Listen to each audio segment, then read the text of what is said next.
What's up, ladies and gents? Welcome to After Credits and yet another edition of the indie movie that everybody else skips but us.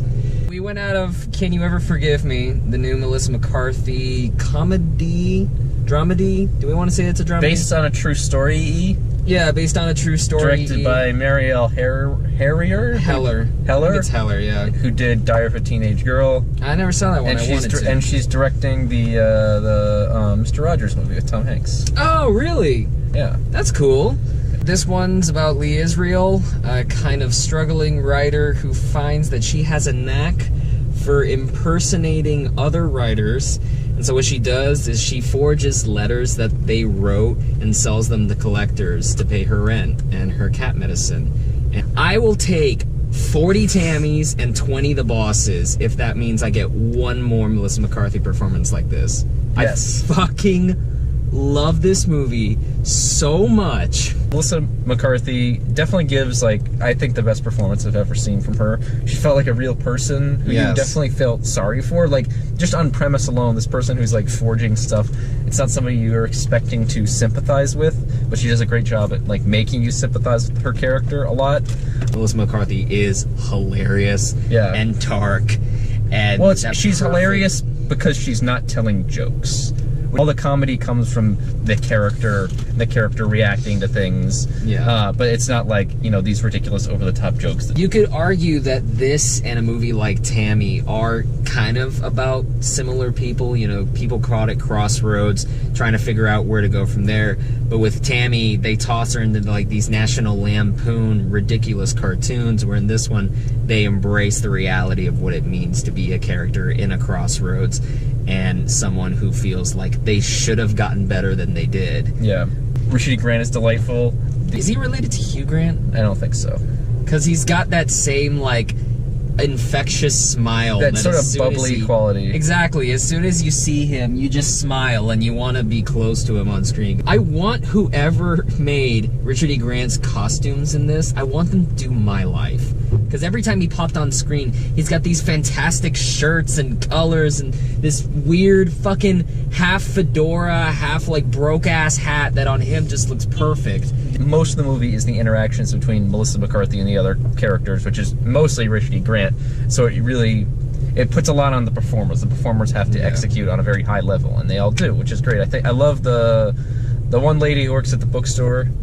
The Anna? Yeah. I like her. I like that performance a lot. I mean, whoever cast these, just grab these fantastic people who just leap off the screen. Yeah. Even small characters, like when you meet Lee's ex for like a scene. Yeah. That's a really well cast person. Like, they leap off the screen, and her publisher is great. Of course. That actress, I don't remember what her name is, but she's been in like a ton of stuff. I know who you're talking about. Yeah, she was great. Like, her scene with Melissa McCarthy at the beginning, she's just telling her what a shitty writer she is great. It's very Coen-esque. I got a couple things from this, the main one being Inside Llewyn Davis. Yeah, it's not quite as melancholy as Inside Llewyn Davis. It's a different movie, but it very much borrows a lot of the same beats. A lot of these characters are fun, and a lot of the cinematography, I fell completely head over heels. Yeah, it's very simple but effective. You've got these gorgeous seafoam greens and slates and these warm kind of sunny colors all contrasted in here, and it's boozy, it's very New York, it's grit, but it's like the beauty of like an old noir, kinda. Yeah. I think this is my favorite score of the year. See, earlier some of the music drops felt like old Scorsese bits. See, earlier in the movie, the score was like, because I definitely noticed it, and it was like, oh, okay, this is a lot of piano. But as the movie went on, I felt it was very effective, especially as like, with a lot of scenes where there's not a really good way to like exit the scene, they just kind of cut to a music beat. Yeah. And that really worked. The whole scene at the beginning when she and Richard E. Grant are just kind of walking around after they sort of hang out for the first time, I thought the music was really effective there. I would get distracted by all the jazz, you know, it's about writers in New York, so you expect a lot of jazz, but there's some variety, especially towards like the middle of the movie when, you know, things start getting worse for her. Yeah. Where they tossed in a lot of energetic music, and I thought that those music beats coupled with the editing and Heller's direction were extraordinary. I feel like a lot of movies about being a writer, like, could be very pretentious. Like, did you ever see the end of the tour with Jason Segel and Jesse Eisenberg? No. This reminds me a lot of that. There's the stereotype of like the bitter, you know, lonely writer. Yeah. But this kind of goes deeper than that, and I felt like those are both two good, very, very good depictions of what it is to be a writer. And it's all balanced in a way that if you aren't into this world, you can be introduced pretty easily. Yeah. But if you're into this world, it feels like right at home.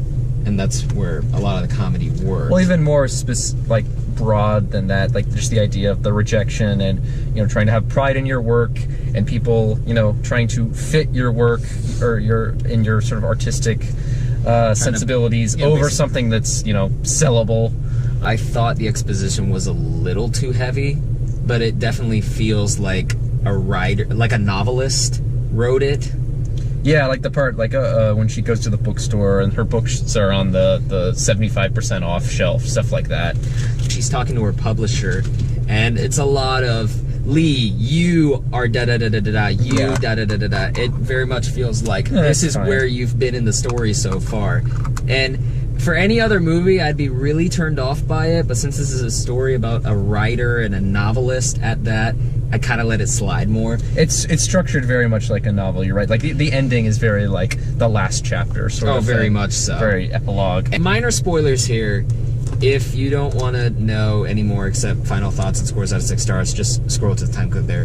The scene when the cat dies. Yeah. And, okay, Richard E. Grant did what he could, right? He did actually, like, feed the cat, give it medicine. He did what he was supposed to do. Yeah, he was just ignoring the cat when he went and fucked the dude and was smoking in the other room, which was a great scene. I like that in that scene, she's not even, her anger isn't really directed at him or anything. It's just that's a response from grief. Yeah. Because that cat, you grow to find out later, is like the one thing that bonded her to a moment in her life where she loved.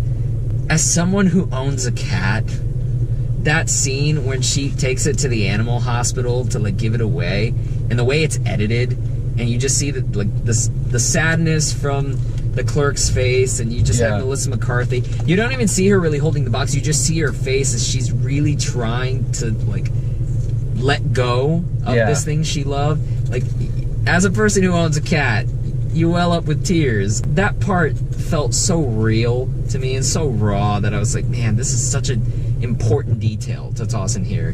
The way she just like tosses the box on the clerk and has to go. The whole thing with the cat, if it was like not so detailed and well executed, that would have just felt extraneous. Exactly. But it is... And especially for a character whom the only real details we get from her are like few and far between. There'll be like maybe a line or two at the dinner table, and this is going to be me segueing to this whole interaction she has with Anna, the lady that owns the bookstore that she frequents. First off, just the sight of them together, that whole like, she's really tall and lanky, and Melissa McCarthy's, you know, short and stout. Which is the same thing with Richard E. Grant. I know. Where it's like a humorous...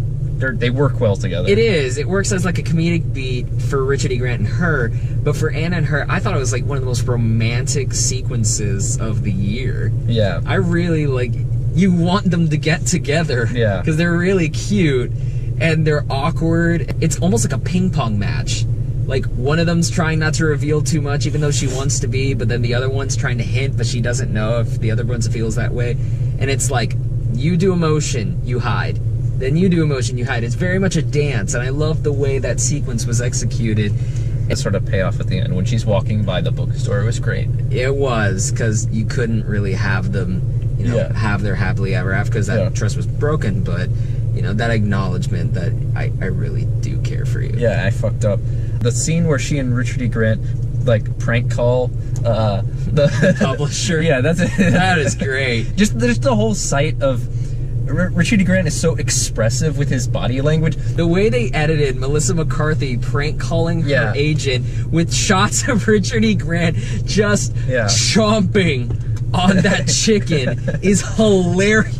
Yeah, and he's like he's got his mouth like wide open. There's like chicken falling out of his mouth. Every time Richard E. Grant eats or drinks in this movie, it's just glorious. Yeah, it's a great example of the greatest lesson SpongeBob ever taught us. The higher you hold it, the fancier you are. How's that? Higher. Like that? Now that's fancy. Welcome back. Just talked about a couple of spoilers here and gushed about Richard E. Grant some more. So for final thoughts, I absolutely adored this movie.